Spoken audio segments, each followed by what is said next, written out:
창세기 39장 7절에서 12절 말씀까지 보도록 하겠습니다. 구약성경 창세기 39장 7절에서 12절입니다.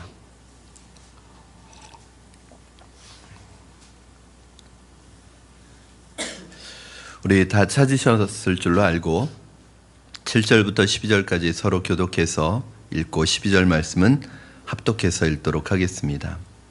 7절 제가 먼저 읽습니다. 그 후에 그의 주인의 아내가 요셉에게 눈짓하다가 동침하기를 청하니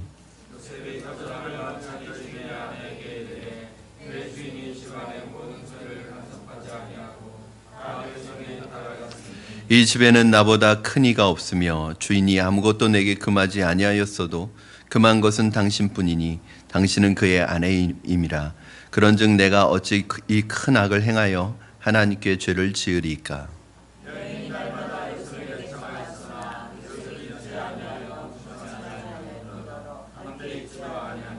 그러할 때 요셉이 그의 일을 하러 그 집에 들어갔더니 그 집 사람들은 하나도 거기에 없었더라.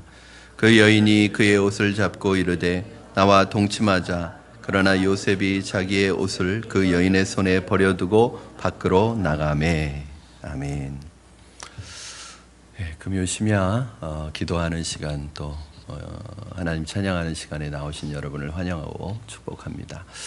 우리 김혜세 전사님이 화요일 날 퇴원했죠?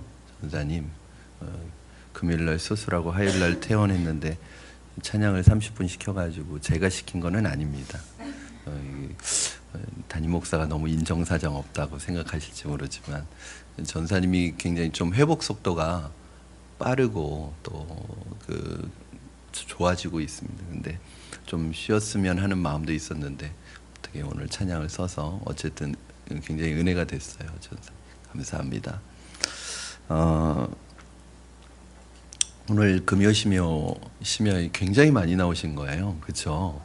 저는 오늘 한 4분 5분하고 같이 예배드리지 않을까 생각했는데 우리 수요일 날은 한 5분 정도 함께 예배했고요. 또 지방에도 많이 내려가셨고 아마 다음 주 월요일 어버이날을 챙기지 못하시니까 미리 다녀오시느라고 아마 이번 주간 계속 이렇게 나가 계시지 않나 생각이 드는데 그래서 오늘 많이 못 오실 줄 알았어요. 굉장히 많이 오셨습니다. 오늘 우리 금요 심야에 지금 죄에 대한 시리즈 설교를 하고 있는데 첫째 시간에 3주 전에 시기심에 대해서 살펴봤고요. 우리 지난주에는 탐욕에 대해서 살펴봤고요. 오늘은 이제 세 번째 시간인 정욕에 대한 육체의 정욕에 대한 부분을 여러분과 나누려고 합니다.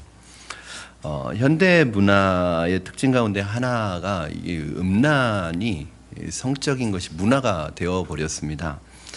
마치 사회 전체가 좀 과장된 표현인 것 같지만 성중독에 걸려 있는 것이 아닌가 할 정도로 이 성이라는 부분이 문화화되어서 우리 가정과 우리 학교와 자녀들과 교회까지 침투해오고 있는데 무슨 말이냐면 거의 사회 전반에 걸쳐서 전방위적으로 경제, 사회, 문화, 스포츠 모든 부분에 이 성적인 부분이 다 어필을 하고 있습니다. 만약 현재 상업 광고에서 이 성적인 어필을 배제한다면 텔레비전에 남아있을 광고가 별로 없을 정도로 벌써 광고에서부터 이것이 많이 스며들어 있는데 침대뿐만 아니라 자동차, 옷, 냉장고, 세탁기, 심지어는 휴대폰까지 얼마 전에 이렇게 여러분 지나다니시면 SK텔레콤이라는 대리점을 지나다니면 한 걸그룹 멤버가 이렇게 뒤로 이렇게 하고 굉장히 이렇게 늘씬한 왜 휴대폰에 그런 늘씬한 여인이 나와야 되는지는 잘 모르겠어요. 그러나 그게 휴대폰뿐만 아니라 김치냉장고에는 또 왜 여인이 그렇게 이쁘게 하고 나와야 되는지 다 어떤 면에서 보면 이런 것이 다 성을 상품화한 왜 이런 일들이 왜 이렇게 해야 되느냐 하면 사람들이 그걸 원하는 거예요. 사람들이 그걸 찾는 것입니다. 그걸 즐기기 때문입니다. 정욕은 현대사회에서 가장 큰 죄악은 아닐지는 몰라도 가장 대중적인 죄라고 할 수 있습니다. 성적 호소에 편향된 이 시대의 문화가 몸을 거의 종교화하고 있습니다. 그래서 문화학자들과 여러 학자들이 현대의 중요한 종교가 몸의 종교다 이렇게 얘기할 정도예요. 무슨 말이냐면 아름다운 몸매는 거의 우상의 자리에 와 있습니다.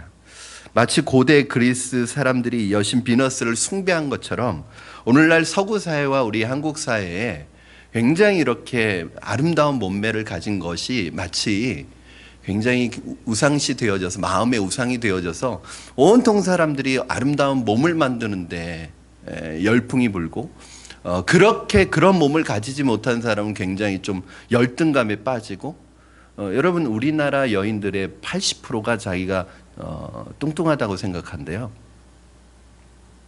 제가 볼 때는 하나도 뚱뚱하지 않은데 하나도 그런데 그 전족 시대 청나라 때 전족이 80%의 여인이 이것을 안 하면 열등감에 빠졌던 것처럼 오늘날 이 한국 사회뿐만 아니라 서구 사회를 그 멋진 몸매를 갖지 않으면 자신은 열등하다는 느낌을 갖는다는 거예요.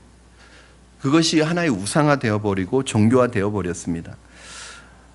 결국 조금 더 젊게 보이고 건강해 보이고 아름답게 보이고 육감적으로 보이기 위해 즉 성적으로 어필하기 위해서 결국 정욕으로 이어질 여지가 다분하죠.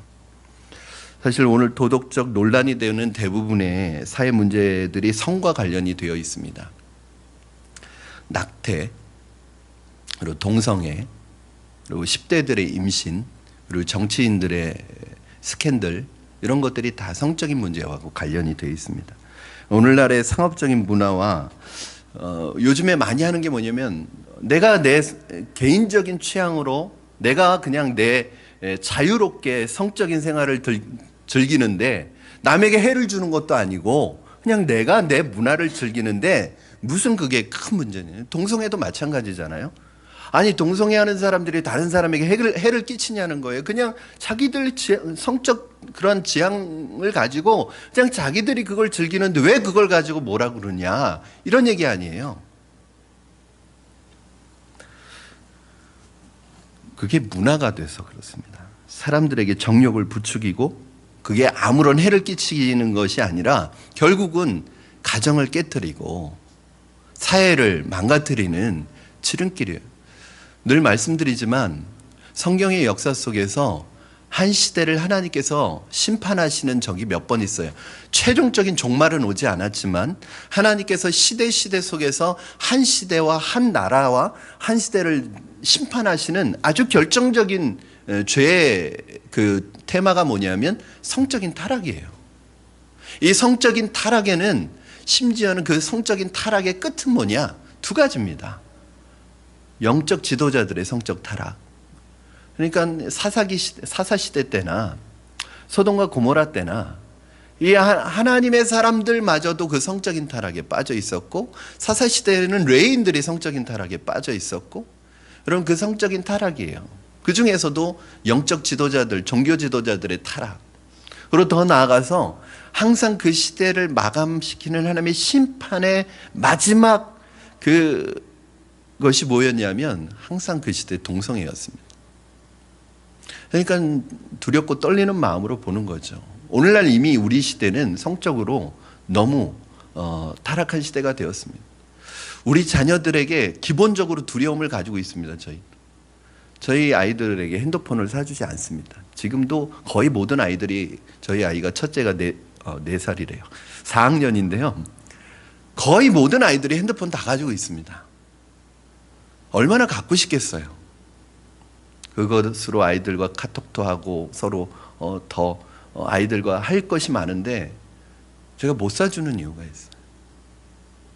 예전에는 집안에 있던 컴퓨터를 아이들 방에 놔두지 않았습니다. 왜냐하면 무슨 짓을 하는지 모르니까.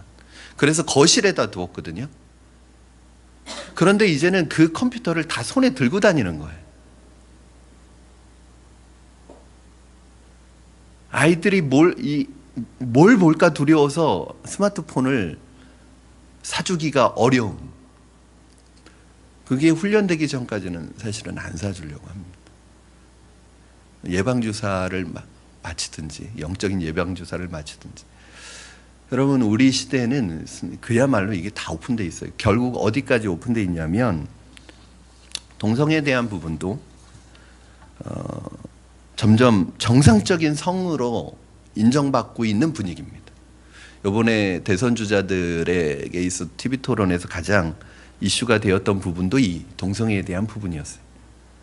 결국 문재인 씨가 동성애를 인정하는 쪽으로 다시 넘어갔죠. 이제 분위기가 이런 것에 대해서 커다란 거부감입니다. 여러분, 불륜이 법적으로 이제는 불법이 아닙니다. 그렇죠? 한 2년 됐나요? 3년 됐나요? 외도하는 것이 형사법으로 이제는 그 사람을 죄를 논할 수 없는 문제가 되었습니다. 이제 민사상의 문제는 있겠죠. 그리스도인들도 깨어서 근신하고 깨어있지 않으면 언제든지 이러한 시대의 풍조에 휘말릴 가능성이 많습니다. 저는 이제 5월이나 6월에 매년 퀴어 축제를, 퀴어 문화 축제라는 동성애 축제를 하는데, 여러분 이게 참 교묘하잖아요. 그 동성애자들이 모여서 축제하는 걸 문화 축제로 만들어 버렸어요. 그러니까 문화라는 말이 들어가면 왜 문화가 무서우냐면 죄인데 죄로 여기지 않게 된다니까요. 이 문화가 이 문화는 사실은 사람들에게 있어서는요, 산소하고 똑같은 거예요. 호흡하는 공기와 똑같은 거예요. 그러니까 문화 없이는 살 수가 없어요. 그런데 이것이 문화라는 것을 악한 문화를 만들어버리면, 죄의 문화가 되어버리면 죄의식도 안 가져요. 잘못됐다는 생각도 안 해요. 죄를 지으면서도 죄책감도 안 가져요. 그러면서 죄를 문화로 받아들이는 이 단계까지 가면 이게 굉장히 무서운 것 아닙니까? 우리 젊은이들이 동거하는 걸 죄로 여기지 않아요. 왜냐면 다 하니까, 유행이니까. 우리 아이들이 혼전에 성관계를 갖는 것을 죄로 여기지 않아요. 다 하니까. 이게 뭐 안 믿는 사람의 얘기가 아닙니다. 교회 안에 한번 제가 우리 청년들이 몇 안 되지만 한번 청년들에게 질문하고 싶어요. 어떤 생각을 가지고 있는지. 이제 교회 안에 있는 청년들뿐만 아니라 교회 안에 있는 신앙생활하는 성도들도 온전 순결이 뭐 중요하냐, 사랑하면, 뭐 이런 생각을 가지고 있단 말이죠. 죄가 문화의 옷을 입으면 사람들은 양심에 꺼리낌 없이 죄를 짓게 된다는 것입니다. 오늘 읽은 본문은 정욕의 성격과 아울러 그리스도인의 정욕에서 자신을 어떻게 깨끗하게 지킬 것인지 중요한 가르침을 제공해 주고 있습니다. 오늘 읽은 본문 내용은 여러분이 잘 알다시피 요셉이라는 이 어린 소년이 형들에 의해서 애굽으로 팔려가게 됩니다. 애굽에 와서 보디발이라는 시위대장의 집에서 일할 때 발생했던 사건입니다. 성경은 여호와께서 요셉과 함께 하심으로 그 시위대장 보디발의 사랑을 받고 요셉이라는 청년이 총무로 승진을 하고 아주 승승장구하는 모습을 보여줍니다. 비록 종으로 끌려왔지만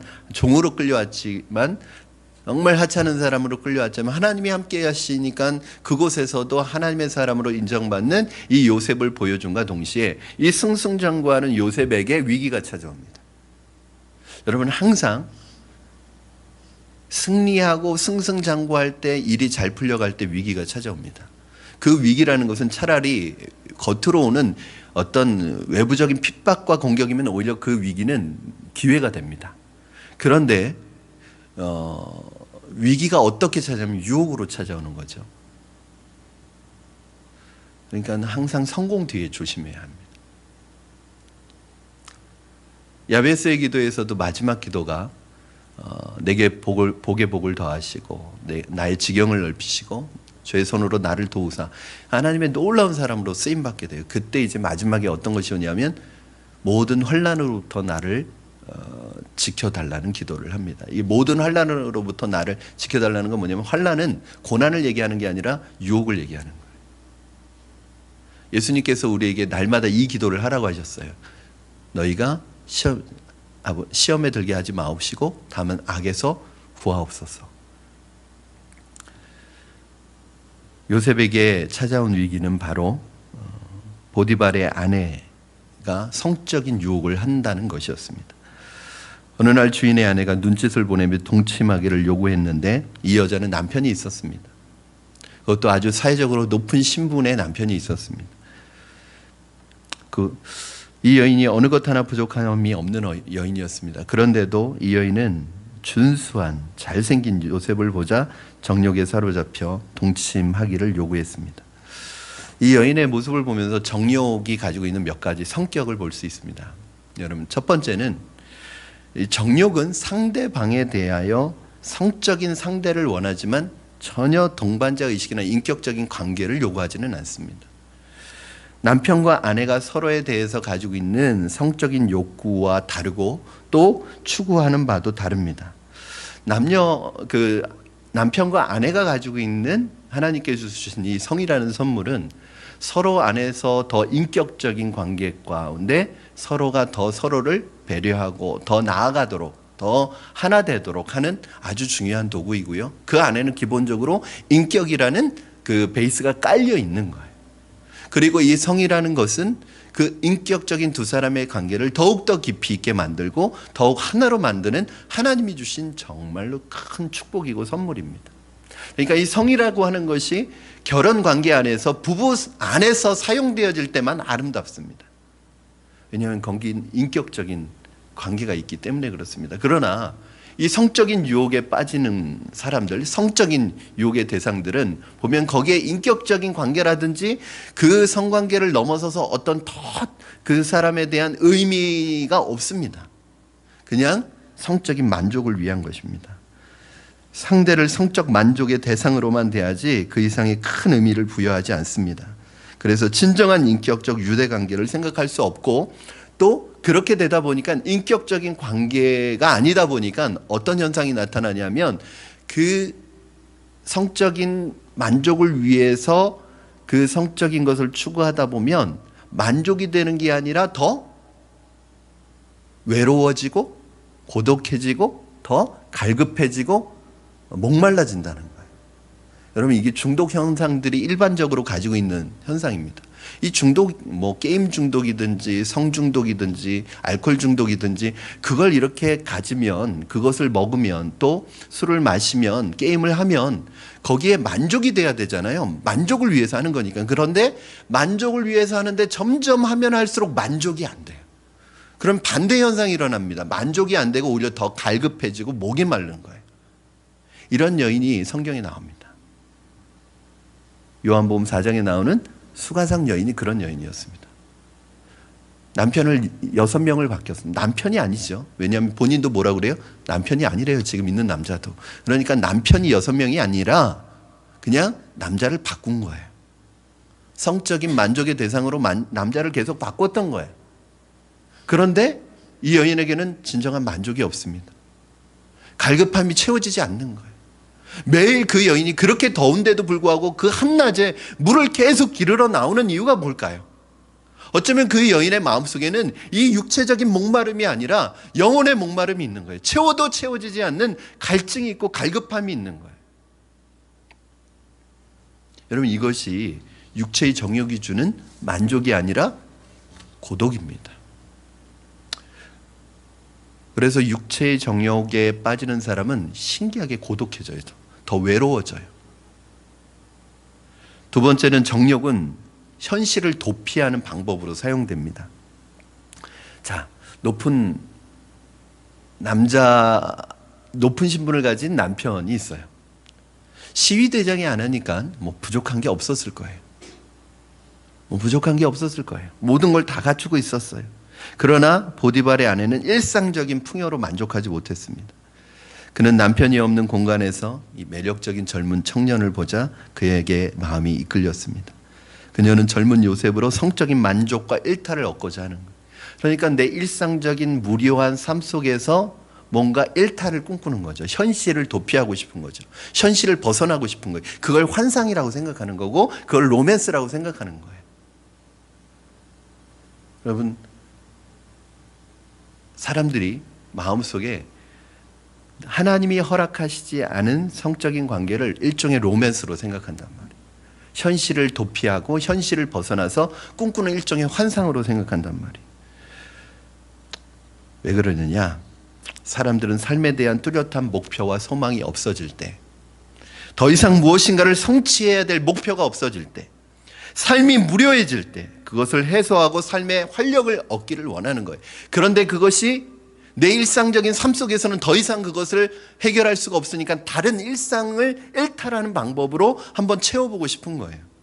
그래서 특히 중년이 되어서 허전해지고 무료해지면 이런 유혹을 많이 받게 됩니다. 그래서 사실은 중년을 제2의 사춘기라고 그러잖아요. 이 중년에 오는 사춘기는 위험한 사춘기입니다. 일상을 일탈하고 싶은 마음을 갖게 하니까요. 왜냐하면 무료한 거예요. 삶이 재미가 없어요. 보디발의 아내도 일상에서 부족함이 없는 여자였지만 요셉을 보자 새로운 만족을 얻고 싶어서, 순간적인 짜릿함을 얻고 싶어서, 일상을 탈출하고 싶어서, 현실을 피하고 싶어서 요셉을 유혹하기 시작합니다. 세 번째는, 정욕은 끈질기게 대상에 집착하는 경향이 있습니다. 여러분, 보디발의 아내가 요셉이 자기의 동침하는 것을 요구하는 것을 거절하자 어떻게 하냐면 날마다 요셉을 청했다고 얘기합니다. 여러분 생각해 보세요. 요셉의 아내 보디발의 아내는 주인입니다. 요셉은 종이에요. 하인입니다. 그런데 날마다 청하는데도 요구에 응하지 않아요. 얼마나 자존심 상하겠어요. 그런데도 결코 포기하지 않습니다.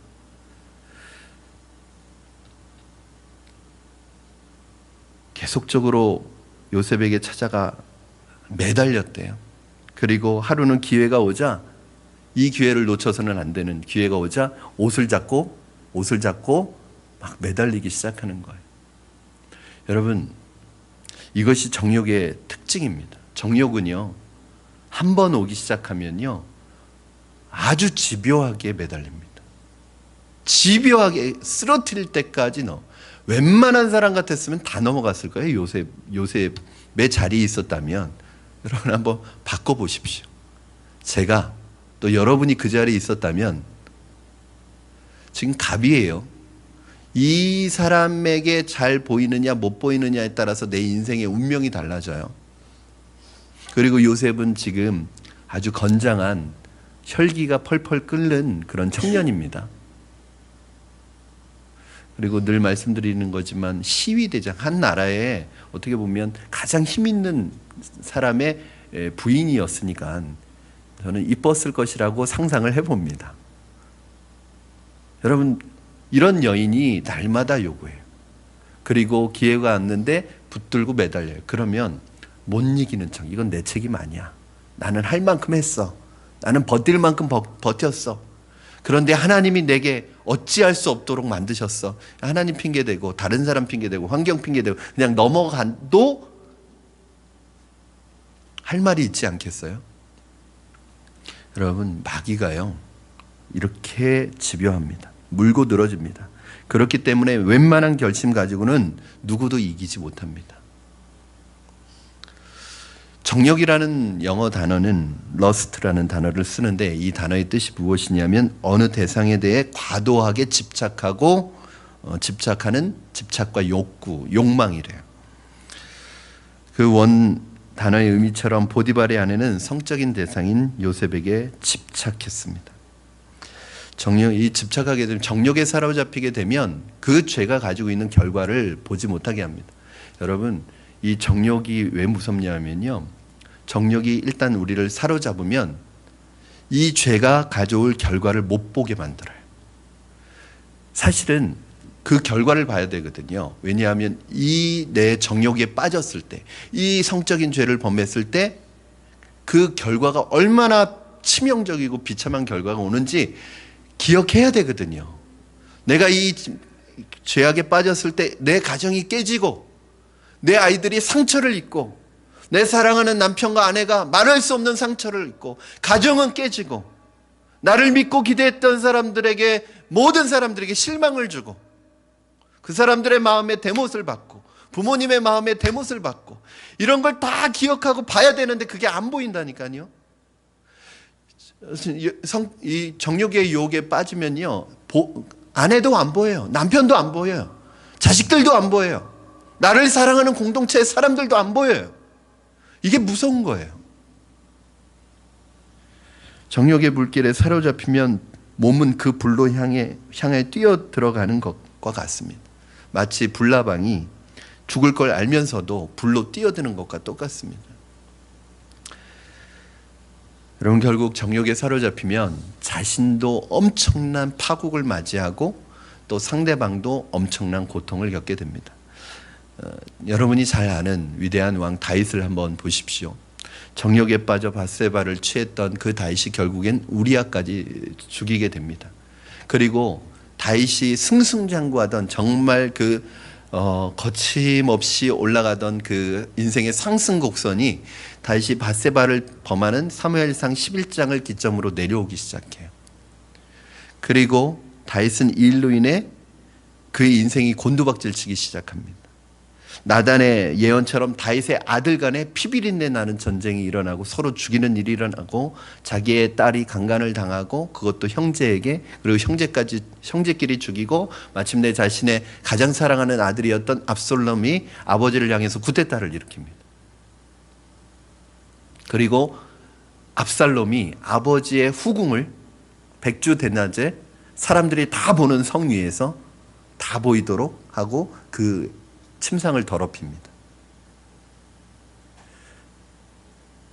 그리고 태평성대였던 나라는 내리막길을 걷기 시작합니다.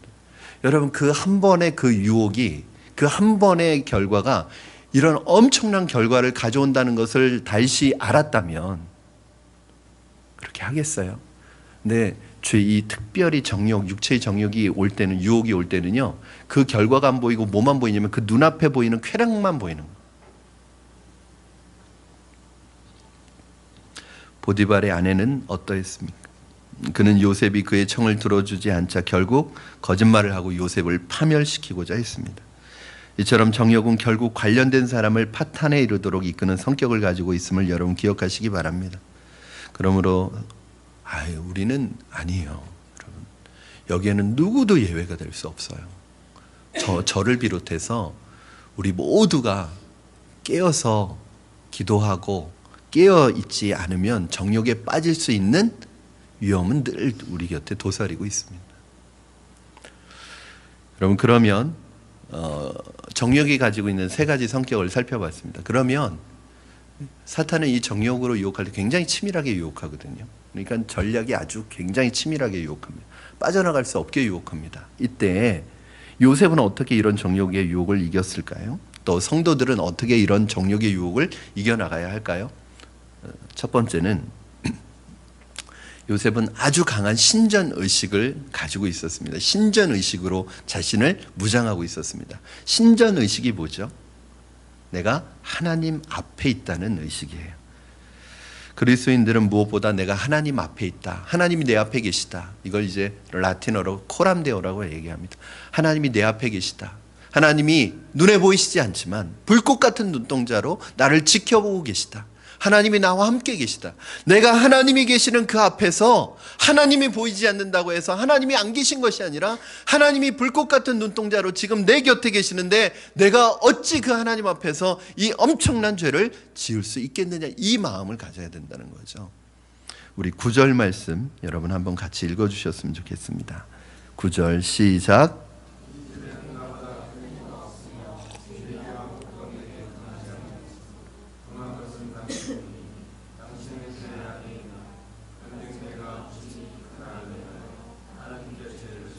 그런즉 내가 어찌 이 큰 악을 행하여 하나님께 죄를 지으리까. 예전 성경에는 득죄하리까, 하나님 앞에서 득죄하리까 이렇게 되어 있습니다. 비록 눈에 보이지 않지만 불꽃 같은 눈동자로 하나님께서 나를 지켜보고 계시다는 거예요. 여러분, 그런 의식이 있습니까? 여러분, 이게 우리 신앙생활이 힘든 이유를 늘 말씀드리잖아요. 우리의 신앙생활이 왜 힘들어요? 우리 눈에 보이지 않는 하나님을 섬기니까 힘든 거예요. 아니, 눈에 보이면, 우상이라도 눈에 보이면 좀 뭔가 시원하겠는데 하나님은 계신지 안 계신지 눈에 안 보인다는 거예요. 그런데 이게 진짜 믿음이에요. 믿음은 바라는 것들의 실상이고 보이지 않는 것들의 증거예요. 안 보이지만 그 안 보이는 것을 볼 수 있는, 안 보이지만 안 보이는 것을 믿음으로 받아들일 수 있는 그것이 믿음이에요. 여러분, 하나님께서 여러분 곁에 24시간 여러분과 동행하신다는 것을 믿으십니까? 의식하고 계십니까? 제가 인용하는 그 책이 있잖아요. 빌 하이벨스 목사님, 혼자 있을 때 당신은 어떤 사람입니까? 진짜 우리의 모습은 혼자 있을 때 내 모습이 진짜 우리의 모습이고 진짜 우리의 인격이라는 거예요. 아내가 옆에 있을 때 아니고, 성도가 옆에 있을 때가 아니라, 내 후배가 선배가 내 옆에 있을 때가 아니라, 나 혼자 있을 때 나 어떤 모습인가, 이게 진짜 내 모습이라는 거예요. 여러분, 혼자 있을 때 여러분의 모습은 어떻습니까? 아무도 보는 이 없을 때 나의 모습은 어떻습니까? 그게 여러분 모습이에요. 그게 여러분의 인격이에요. 그게 여러분의 진짜 모습이에요. 그 혼자 있을 때, 아무도 보는 이 없을 때 주님이 보시고 계십니다. 그걸 의식하라는 거죠. 이게 의식 정도가 아니라 나중에는 이것이 자연스럽게 내 내면화돼서 주님이 계시지 의식하지 않아도 계시다는 게 느껴져야 되는 건데, 그게 뭐냐 하면 그게 성령 충만이에요, 여러분. 성령 충만이라는 게 다른 게 성령 충만이 아니라, 성령께서 내게 임재하시고 나를 통치하고 다스리셔서 성령님이 지금 나와 함께 계시다는 것을 의식하려고 하는 게 아니라 의식이 계시는 것이 느껴지는 거예요.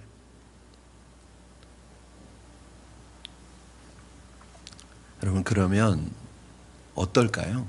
지금 하나님께서 불꽃 같은 눈동자로 나와 함께 계시고 지켜보고 계신다면 그 앞에서 여러분 어떠시겠습니까? 굉장히 조심스러울 거예요. 그렇죠? 저도 그래요. 저는 이제 이 동네에서 살다 보니까 사실은 교회 잠깐 들어가서 이제 끝나고 밤에 이렇게 나올 때도 사실 옷을 편하게 못 입고 나와요. 왜냐하면 곳곳에 제가 아는 사람들이 있기 때문에 언제 이렇게 나와서 그러니까 편하게 이제 여름 되면 반바지 입고 다닐 생각을 못 합니다. 그래서 제가 이제 아이디어를 짜냈어요. 교회 목양실에다 반바지랑 반팔을 갖다 놓습니다.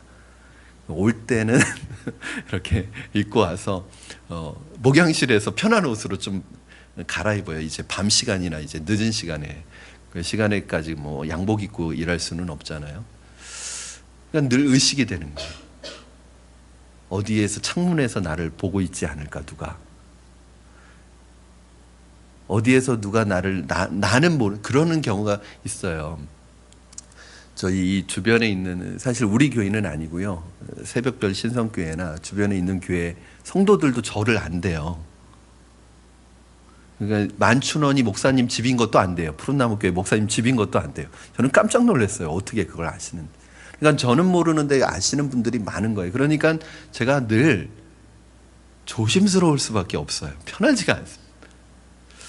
여러분, 누가 나를 지켜보고 있다고, 사람이 지켜보고 있다고 생각해도 그렇게 내 행동 하나 주의하게 되는데, 여러분, 사람의 눈이 아니라 하나님이 저와 여러분을 지켜보고 계시다고 생각해 보십시오.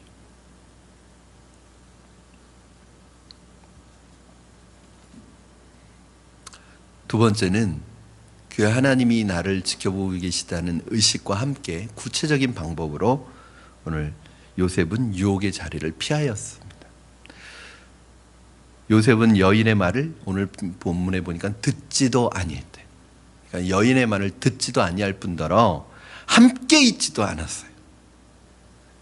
세 번째로는 여인이 노골적으로 요셉의 옷을 벗기려고 할 때 옷을 벗고 도망가 버렸어요. 여러분, 이게 굉장히 중요한 방법입니다. 유혹의 그 정욕에 있어서는. 10절과 12절 말씀 연이어서 읽겠습니다. 10절 12절 시작. 여인이 날마다 요셉에게 청하였으나 요셉이 듣지 아니하여 동침하지 아니할 뿐더러 함께 있지도 아니하니라. 12절. 그 여인이 그의 옷을 잡고 이르되 나와 동침하자. 그러나 요셉이 자기의 옷을 여인의 손에 버려두고 밖으로 나가매. 여러분, 이 두 구절은 정욕에 대처하는 방안을 잘 말해주고 있습니다. 그리스도인들은 위험한 상황, 내가 죄에 빠질 수 있는 상황이나 장소나 시간을 피해야 합니다. 이게 제일 지혜로운 방법이에요. 한국 CCC 총재를 지냈던 김중곤 목사님, 지금은 소천하셨지만 이 김중곤 목사님이 굉장히 잘생기셨습니다. 거의 98세 이때 돌아가셨는데, 젊은 시절 김중곤 목사님 보면 키도 크시고요, 굉장히 잘생기셨습니다. 그런데 젊었을 때 김중곤 목사님이 어떤 자리에서 성적인 유혹을 받았던 적이 있었는데, 그때 김중곤 목사님이 사탄아 물러가라 그리고 도망 나왔대요.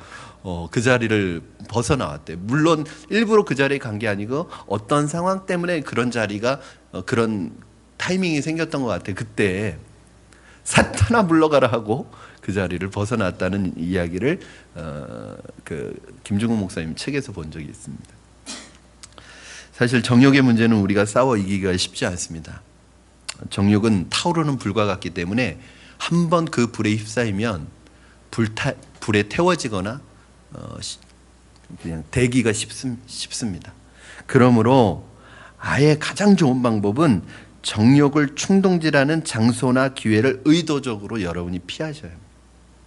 시편 기자는 뭐라고 얘기냐면, 죄인의 길에 서지 아니하고 오만한 자의 자리에 앉지 아니한다고 했습니다. 우리 자신을 신뢰해서는 안 됩니다, 결코.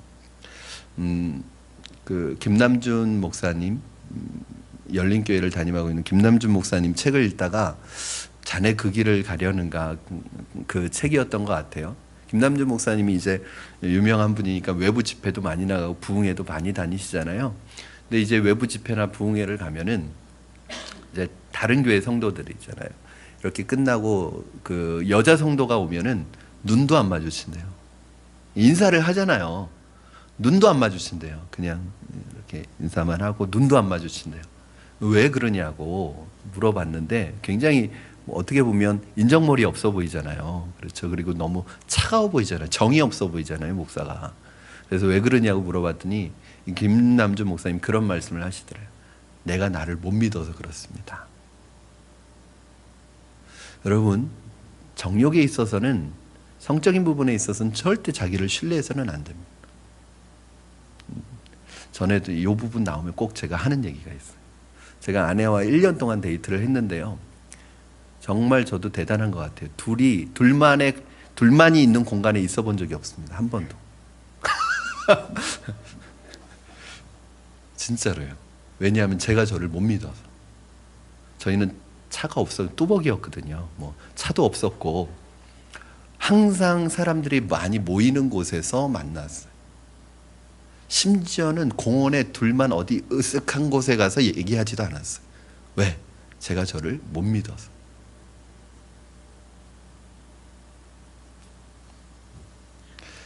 여러분, 이 부분에 있어서는 자기를 신뢰하면 안 됩니다. 음란한 영화나 영상이나 잡지를 멀리해야 합니다. 우리의 영혼에 무익하고 해악을 끼칠 뿐입니다. 될 수 있는 한 성과 관련된 농담도 하시면 안 됩니다. 작은 것이라도 죄가 들어올 수 있는 틈을 주시면 안 됩니다. 다른 부분보다도 이 정욕에 있어서는 더 그렇습니다. 또 한 가지 육체의 정욕에 들어오는 통로가 있는데, 여러분, 게으르고 나태한 삶을 살면 육체의 정욕이 들어오는 타이밍을 허락하는 것입니다.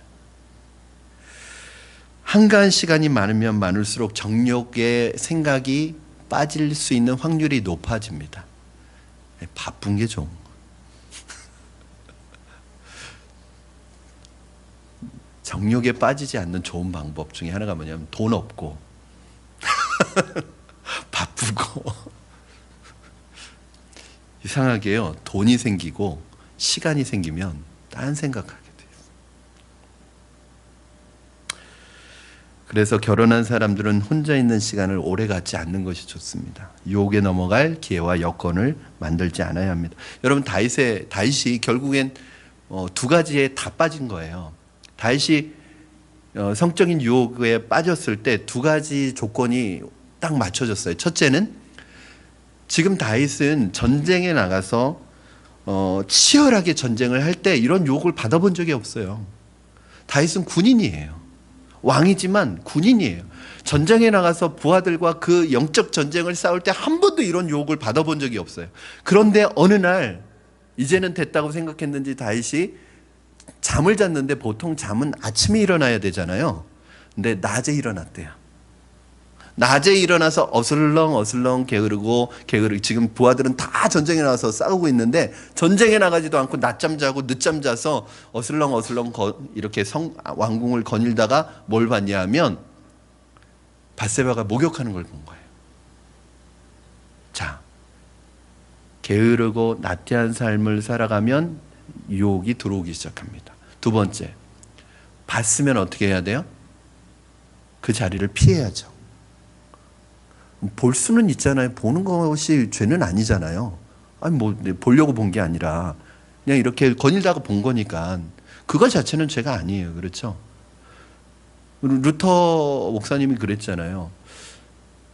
새가 내 머리 위를 나르는 건 죄가 아니다. 그건 내 잘못이 아니라는 거예요. 그건 새의 자유지요. 그런데 새가 내 머리에 둥지를 트는 건 내 잘못이라는 거예요. 둥지를 틀지 못하게 날려보낼 수 있잖아요. 그럼 죄의 유혹을 받는 건 그건 죄는 아니에요. 유혹 자체가 죄는 아니에요. 우리가 로봇가 아닌데 어떻게 유혹을 안 받겠어요. 그런데 유혹에 넘어가는 건 죄란 말이에요. 피했어야죠.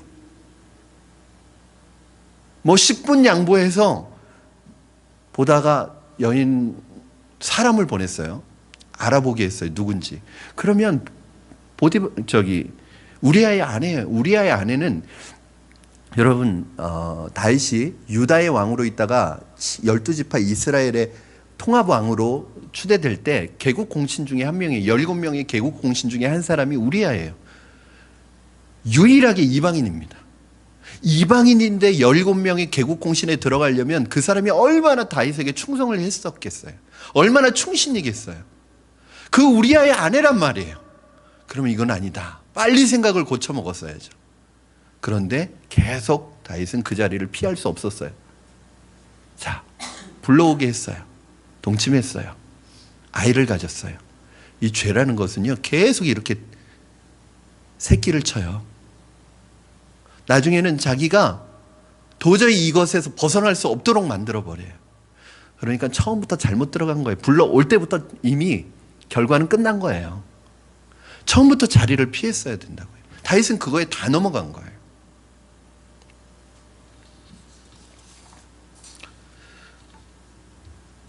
여러분 혹시 시간이 남으십니까? 봉사와 섬김에 힘을 쓰시기 바랍니다. 여러분 치열하게 주님의 사명의 자리에서 그 사명 감당하는 사람은 그럴 시간이 없어요. 여러분 신령한 것에 더욱 신경을 쓰시기 바랍니다. 사명의 자리에서 치열하게 여러분의 영적 전쟁을 싸워나가시기를 주님의 이름으로 축원합니다.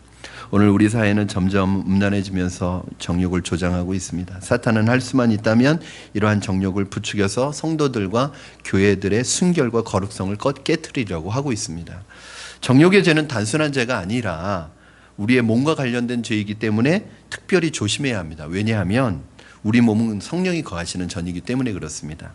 고린도전서 6장 18절 19절 말씀 한번 여러분 같이 읽도록 하겠습니다. 시작. 음행을 피하라. 사람이 범하는 죄마다 몸 밖에 있거니와 음행하는 자는 자기 몸의 죄를 범하느니라. 너희 몸은 너희가 하나님께로부터 받은 바 너희 가운데 계신 성령의 전인 줄을 알지 못하느냐. 너희는 너희 자신의 것이 아니라. 아멘. 육체의 정욕은 정욕의 죄는 다른 죄와는 다르다는 거예요. 다른 죄는 다 몸 밖에 짓는 죄인데 이 성적인 죄는 몸 안에 짓는 죄라는. 이 몸 안에 짓는 게 왜 다른 거예요? 이 우리의 몸 안은 성령의 전이기 때문에 성령을 더럽히는 죄를 범하는 것이라는 거죠. 그렇기 때문에요, 하나님이 성적인 타락과 성적인 죄에 대해서는 하나님이 엄하게 다루십니다. 전 주변에서 그런 분들 많이 봤어요. 사역자들임에도 불구하고 하나님께서 그거 감춰주시지 않습니다. 다 폭로하십니다. 하나님의 영광이 땅에 떨어지는 걸 감수하면서도 그게 다 드러나게 만드셔서 수치를 당하게 만들고 창피를 당하게 만들고 부끄러움을 당하게 만드는데 그러면서 하나님의 이름의 영광도 떨어져요. 여러분, 하나님의 이름의 영광이 떨어지지 않기 위해서 하나님이 그거 감춰주셔야 되잖아요. 그러나 감춰주시지 않아요. 하나님이 자신의 영광이 땅에 떨어지는 것을 감수하면서까지도 그 죄는 드러나게 만드시고 처벌받게 만드세요. 왜? 그래야 끊어지니까. 여러분, 만약에 이 성적인 죄가 드러나지 않으면 어떻게 될까요? 계속합니다. 만약에 여러분 다윗이 그 밧세바를 범하는 이 성적인 죄에 빠졌는데 하나님이 대충 넘어가셨다면 아마 다윗은 평생 그 부분에 있어서 죄를 계속 지었을 거예요. 근데 다윗이 이 성적인 죄를 짓고 나서 하나님이 다윗을 얼마나 심하게 혹독하게 심판하시는지요. 다윗의 마음속에 다시는 내가 이런 짓 안 하리라는 마음이 아예 각인되도록 만드시는 거예요. 왜? 내가 미쳤지. 그 한 번의 실수 때문에 이 엄청난 고통과 이 엄청난 일들이 다윗의 인생에 거의 말년까지 계속 일어납니다. 그럼 그게 하나님의 은혜예요. 그렇게 해서라도 천국 가는 게 낫죠.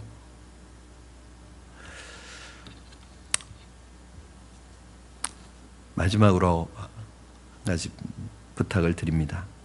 성도들은 이런 정욕에서 자신과 가정을 지키기 위해 깨어 있어야 합니다. 제가 두 가지로 부탁드립니다. 우리 미혼인 사람들은 요셉처럼 신전의식, 코람대 의식을 가지고 살되 성령의 인도하신 가운데 성적 욕구를 잘 절제해 나갈 수 있어야 합니다. 아울러 음란한 분위기에 휩쓸리지 않도록 주를 깨끗한 마음으로 부르는 형제들과 함께 보다 건강하고 생산적인 일에 관심을 가져야 합니다. 디모데후서 2장 22절에 보면 너희가 청년의 정욕을 피하고 너희가 깨끗한 마음으로 주를 부르는 자들과 함께 의와 평강과 진리를 쫓으라고 말씀하고 있습니다. 그러니까 제일 중요한 건요, 그런 분위기 속에 안 가야 돼요. 그리고 어딜 가야 돼요? 어떤 분위기 속에 가야 돼요? 주를 깨끗한 마음으로 부르는 형제들과 같이 해야 돼요. 시간을. 그래야지 음란에 빠지지 않습니다. 너무 때로는 혼자 있는 시간이 필요해요. 주님과 독대하기 위해서. 그러나 너무 혼자 있는 시간 오래 갖지 마십시오. 오히려 유혹받을 수 있습니다. 주 안에서 이미 가정을 이룬 성도들은 제가 이거 꼭 부탁하고 싶은 것 중에 하나가 부부 사이의 관계가 다른 것으로부터 유혹받지 않도록 하는 가장 중요한 가정을 보호하는 방법입니다. 즉 통계적으로요, 부부 사이가 가깝고 부부 관계가 좋고 부부 사이에 사랑이 충만하면요 절대 성적인 유혹이 들어올 수 없대요. 그러니까 가정을 지키는, 내가 성적인 유혹에 빠지지 않는 가장 좋은 방법은 내가 아내와의 관계 속에서 사랑의 관계를 깊이 유지하는 것. 내가 아내와 관계 속에서, 부부 관계 속에서, 부부와 인격적인 관계 속에서 그 사랑이 충만하면요 절대 이런 것이 비집고 들어올 수 없습니다. 그러나 믿는 사람이라도 부부 사이의 관계가 좋지 않고 서로 남남처럼 살아가면 이런 유혹을 받을 수 있어요. 아내에게, 남편에게 더욱 관심을 가지고 전인격적으로 서로를 배려하고 돌보는 관계가 되도록 함께 노력하시기 바랍니다. 또 부부는 자기 몸을 자기가 주장하는 것이 아니라 상대방이 주장하는 것이라는 성경의 가르침을 잊지 말아야 할 것입니다. 말씀을 정리합니다. 사랑하는 성도 여러분, 육체의 정욕은 오늘날의 문제는 아닙니다. 오늘 이 시대가 망조가 들어서 그렇다, 시대가 이렇게 변했다 생각하시지만 이 육체의 정욕은 벌써 수천 년부터, 구약시대부터 인간들이 가장 빠지기 쉬운 죄였고 가장 자연스럽게 빠지는 죄였습니다. 심지어는 동성연애도 요즘에 생긴 게 아니라 벌써 성경의 기록에 보면 인간의 타락이, 성적인 타락이 시작되면요, 여러분 그냥 일반적인 정상적인 관계로는 만족이 안 되니까 쾌락을 쫓다 보면, 이 성은 부부에게 주는 하나님의 선물인데 이것이 부부 안에서 이루어지는 그런 축복의 통로가 아니라 쾌락의 도구로 되면 이 쾌락이라는 게 만족이 안 되니까 계속 더 쾌락을 쫓다 보니까 이 더 비정상적인 성관계를 계속 추구하게 되는 거예요. 그러니까 그 이상한 성관계들이 계속 나타나는 거예요. 이게요 벌써 구약 레위기 때 다 있습니다. 그래서 구약 시대에 다 있어요. 동물과 수간하는 자를 돌로 쳐 죽이라고 나옵니다. 남자가 남자로 더불어 부끄럽게 하는 사람은 돌로 쳐 죽이라고 나옵니다. 이게 오늘날의 문제가 아니에요. 인간이 가장 범하기 쉬운 죄가 성적인 죄이고 그 성적인 죄의 쾌락을 쫓다면 끝에 가면 이러한 비정상적인 성적인 관계들이 나타나는, 이건 오랜 인간의 역사 속에서 계속 있는 가장 치명적인 죄입니다. 여러분, 그러므로 우리 가정이 이 유혹으로부터 우리 가정과 자녀들을 지키는 장소가 되어야 합니다. 그 어떤 것도 우리 가정을 깨트리지 않도록 하나님을 두려워하고 죄의 결과가 가져올 그 치명적인 결과를 늘 두려워하고 생각하셔서 하나님 앞에 두렵고 떨리는 마음으로 아름다운 가정 천국을 세워가시는 저와 여러분 되기를 주님의 이름으로 축원합니다.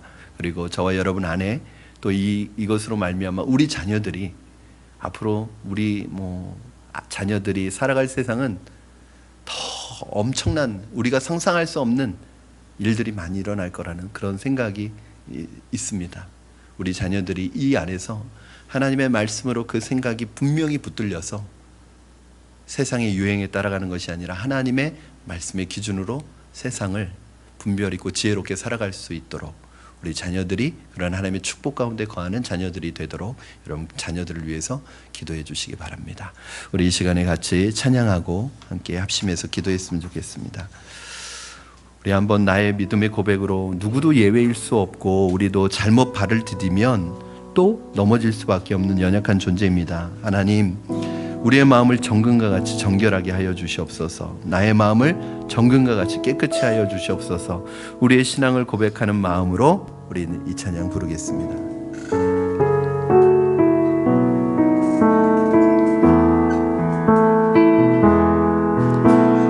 나의 마음을 정금과 같이 정결케 하소서. 나의 마음을 정금과 같이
나를 받으소서.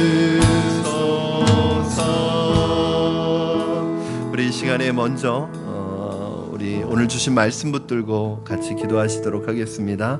그리고 기도하신 후에 찬양하고 다시 우리 오늘 나라 민족을 위해서 이 우리가 살고 있는 이 한국 땅을 위해서 같이 기도하도록 하겠습니다. 먼저 기도할 것은 하나님, 성적으로 타락한 시대 속에서 우리의 가정과 교회가 그 거룩함과 순수성을 잃어버리지 않는 하나님, 그러한 거룩한 가정이 되게 하여 주시옵소서. 우리 자신이 세상의 풍조에 휩쓸리지 않고 무엇이 선하고 악한 것인지 바로 분별하여 세상의 정욕으로부터 나를 지키고 자녀를 지키고 교회를 지킬 수 있게 하여 주시옵소서. 죄의 유혹이 찾아올 때 죄가 주는 달콤함의 유혹에 넘어가지 아니하고 죄가 주는 치명적인 결과를 생각하고 물리치며 죄에 빠지지 않을 수 있도록, 죄에 빠질 수 있는 장소와 시간을 사람을 피할 수 있는 지혜도 우리에게 허락하여 주시옵소서. 오늘 하나님, 우리가 살아가는 이 시대 우리 자녀들 위하여 기도하시고 우리 가정을 위해서 기도하시고 특별히 우리 남편들과 또 하나님 우리 아내들과 우리 믿는 성도들 그리고 한국교회를 위하여 기도하실 때 하나님, 교회가 우리 가정이 우리가 하나님의 거룩함과 순결함을 잃어버리지 않게 하여 주시옵소서. 지킬 수 있게 하여 달라고 오늘 주신 말씀 붙들고 합심하여 기도하겠습니다. 살아계셔서 역사